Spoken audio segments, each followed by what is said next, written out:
10月1號，坐滿喎，朝6晚12咁犀利。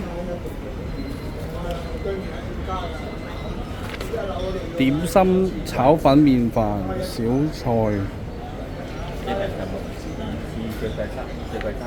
咩呢個全日免茶戒+1。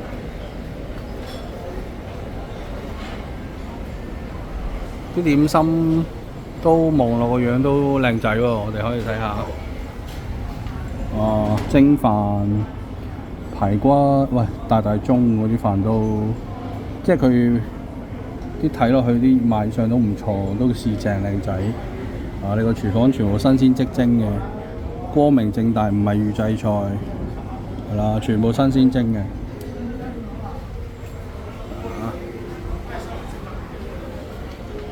冬菇亭呢間嘢叫10月1號開。10月1號朝6晚12，哇！排長龍啦已經，國慶日已經排長龍啦。李錦記 TG DVG Mall， 環境都唔錯啊，即係都點心專門店咁樣咯。